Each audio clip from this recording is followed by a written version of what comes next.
असलामुअलैकुम सुनाओ सारे वीर भरा की हाल है। उम्मीद करना सारे ठीक ठाक होंगे जी। मैं तुहाडा परदेसी जट 302 वीर जी। असी साडा व्लॉग के अज किनाल लवी दा असी आए अज बालन चुकन बाग विचों ते असी आख्या वीरा भरावां नूं असी जी अज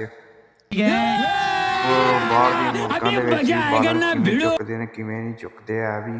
तो वीर जी आओ वीडियो स्टार्ट करने हैं। जे वीडियो अच्छी लगी तो वीर जी लाइक कमेंट करके जरूर दसना। साढ़े चैनल सबसक्राइब जरूर करना है।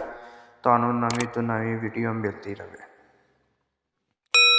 वीर जी ए वेख रहे हो ठीक है पैली है ए वेख रहे हो बालन शालन पे है ठीक है मुंड पे ने असी चुकने पे इत्थे मालक ने साडे ने वढवाया वे ठीक है बाग ते इत्थे असी लाउण लगे हैं सेहरा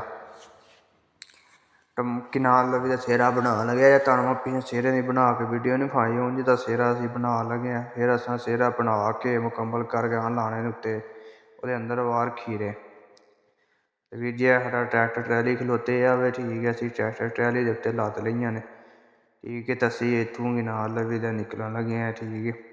मुंडे बड़ा बैग पानी पींदे ने पे ते मैं व्लॉग बना ला किनाल वीरां भरावां नूं विखावां बाहर दी मुल्कां विच किवें बालन चुक्या जांदा है। यकीन करो बहुत कुत्ता काम है। वीर जी साडी वीडियो अच्छी लगी लाइक कमेंट करके सानूं जरूर दसना ठीक है। साडे चैनल सबसक्राइब जरूर करना है। तुहानूं नवीं तो नवीं वीडियो मिलती रहे ठीक है। असीं कि नाल लवे दा वीर जी हुण ट्रैक्टर ते बैण लगे हैं ठीक है। ट्रैक्टर नूं मारन लगे हैं सलग ते लैके ते असीं हुण निकलण लगे हैं ठीक है।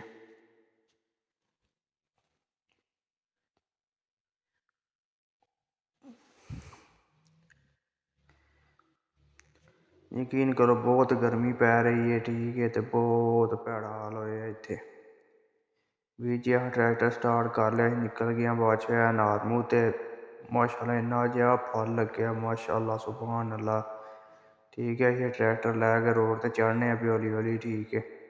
ट्रैली असां फुल भरी है ठीक है। पिच्छे आह्ले ने मुड़ लत्ते ने वेरे तो असीं लैके बाद च रोड ते चढ़ गए हैं ठीक है।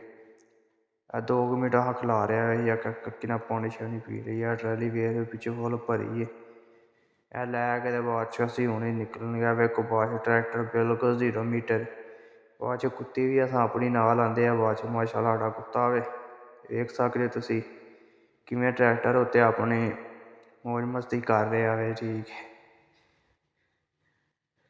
ये बाद ट्रैक ना उठा लैन बड़ा पसंद करता है ठीक है वेख्या जे। तो वीर जी साडी वीडियो अच्छी लगी लाइक कमेंट करके सानूं जरूर दसना। ट्रैली वेली कर लगे सानूं इजाज़त दिओ अल्लाह हाफिज़।